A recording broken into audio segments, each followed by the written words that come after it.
Welcome, physics fans. Today we are going to be talking about different types of heat transfer and apparent temperature.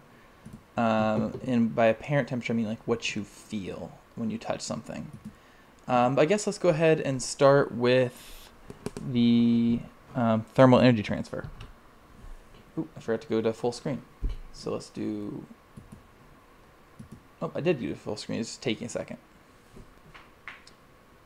Okay, so I can post this PowerPoint for you on OSS Connect, but for different types of thermal energy transfer, the first one that we can think about is radiation, which might not be the first one that's obvious to you, but it's actually probably the most common one in your life, because radiation is when you transfer energy.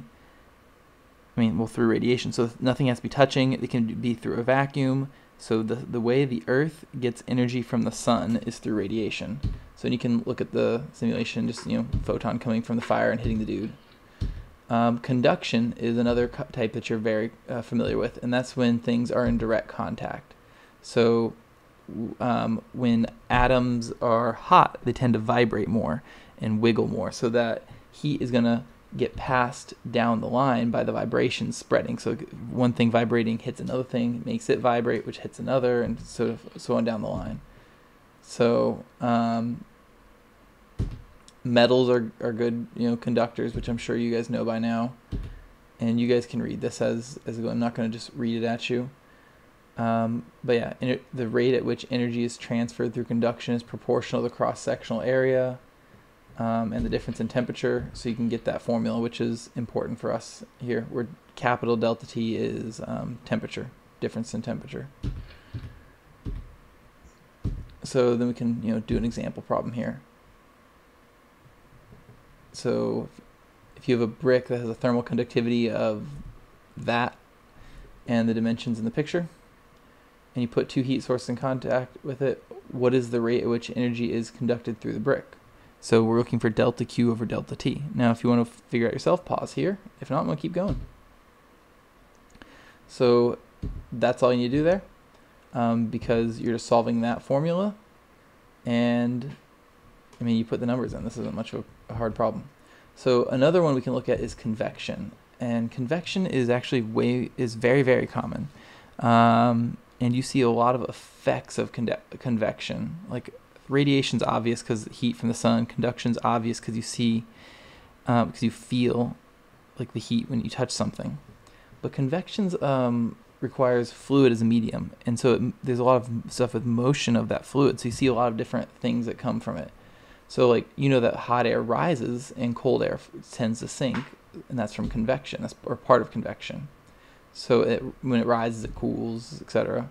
So, but if it cools when it rises and then it sinks, that creates a current, a cycle, right? So, and it would look something like this. So as it rises, it cools off a little bit. As it falls, it can warm up when you get closer to the heat on the bottom, and so you create this nice convection current. And they drive so many things. So some examples. You guys are in Florida. I'm sure you've been to the beach and have felt the water coming off the ocean, or the wind coming off the ocean. So C is heat capacity in this picture. So water takes a long time to heat up,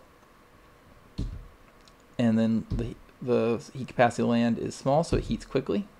So you're gonna get air rising over the land, making it low pressure, which means air has to flow in from the sea, which makes that low pressure, which means the air is going to come down as it cools, and it's going to pull that air over. So you get this nice convection current there, and that's how you get a sea breeze.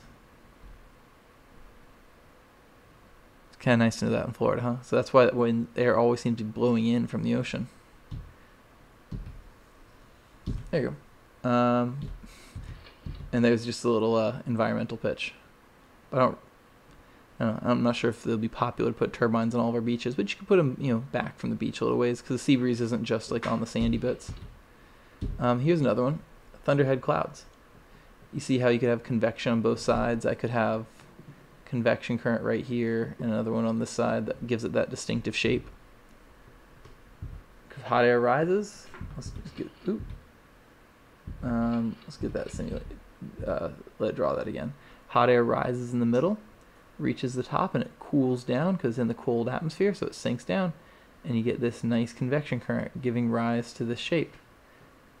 And hot air rising might also have like evaporated water or something in it too, or carry water vapor in it, which would fuel the cloud.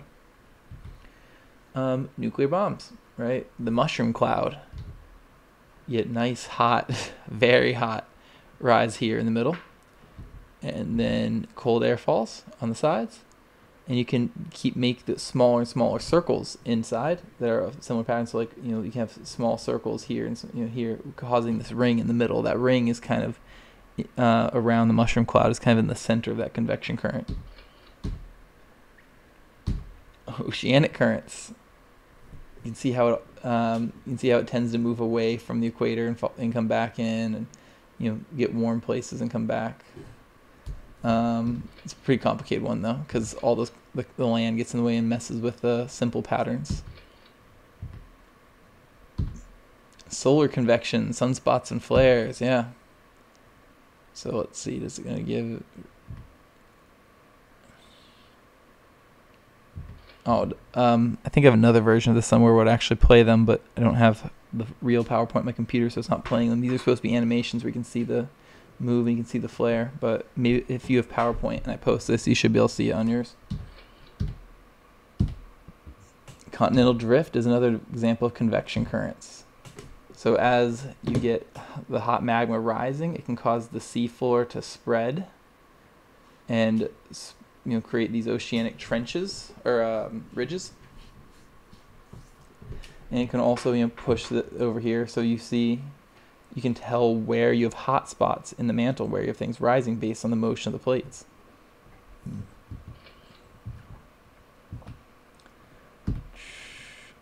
I think we can stop there for now because black body radiation is not part of what I want to do in this topic. So let's go ahead and switch back. Alright, so the other thing I want to talk to you guys about is apparent temperature. So apparent temperature is the temperature you feel, right?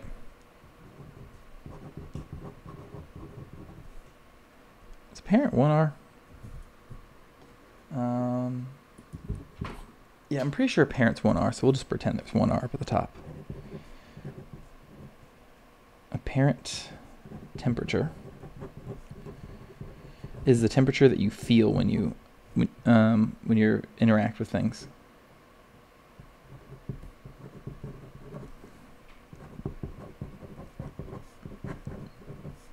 So you can't actually feel absolute temperature, right?